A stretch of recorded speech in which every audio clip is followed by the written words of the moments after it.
And here we are. We're back. We're headed to Indianapolis this weekend. Let's talk a little bit of betting. We've got Cooper Webb, who's listed as the favorite, a -122 right now going into this weekend as a futures. He's got Sexton and Roczen to contend with as the clear and obvious guys. But James, Cooper Webb has left with the lead 3 times from Arlington. In 2019, he won the championship. In 2021, he won the championship. 2025, does he win the championship, or does Kenny Chase actually have a viable chance here? Well, I mean, that's why we go racing. And anytime you give that number 2, which might end up being number 1 at the end of the season, a red plate, he's pretty tough to beat, especially this year. The way, he's riding, he's gotten a little bit better on the speed. And even last weekend at Daytona, how quickly he was able to run down Ken in a lap or 2 was pretty impressive. But that being said, Ken Roczen was able to hold on to it. And there's just something about the way Ken's riding this year that just seems different. He's on a different team from the last time he was able to have, I guess being a title threat. He's on his Suzuki now. I think his bike looks good. He's got Larry Brooks behind him. So absolutely, Ken has a shot.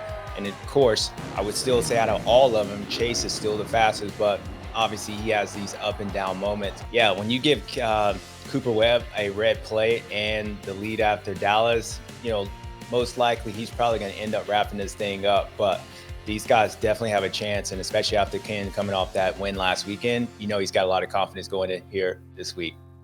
Yeah, let's keep talking about it. Let's keep talking about Kenny Roczen. Like, we're headed to Indianapolis. This is Ken's place.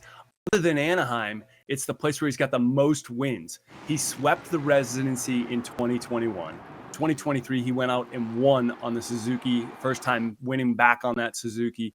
Last year, he went 2-2-3 for second overall in the Triple Crown race, an impressive outing. I mean, this building is his, but the odds makers have him as 400. They got Webb and Sexton again. He's coming off a win. Seems like a good value. What do you think, James?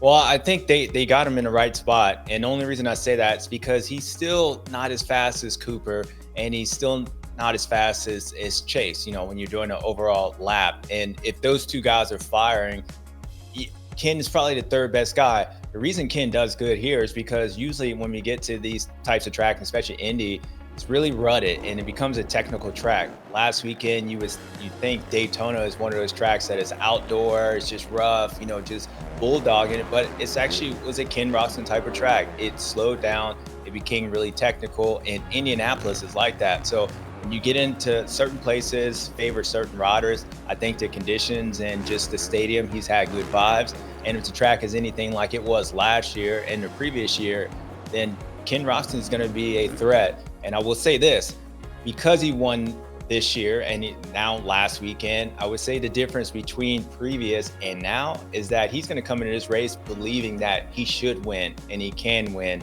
And that's probably going to make it a little bit closer compared to all the other 2 guys. So yeah, theoretically, he's in the right spot, but don't be surprised. Don't sleep on the German chocolate this weekend, going back to back. Be sure to go and check your local sports books. The lines will shift throughout the week. You're going to want to get the latest and greatest. Thanks for tuning in. That's it. Off to Indianapolis, Lucas Oil Stadium. You can watch race day live, qualifying coverage at 1:30 Eastern time on Saturday, and the racing starts at 7 p.m. Eastern time on Saturday. Jet Lawrence going to be in the booth to help call that 250 East-West Showdown main event, so that's a nice bonus. Going to be a great show. You can watch it all on Peacock and or the SMX Video Pass. Hi folks, Lee Diffie from NBC Sports here. If you truly enjoyed what you just watched, you can get more news, interviews, and highlights by subscribing to the Motorsports on NBC YouTube page. You can get it all, so go for it.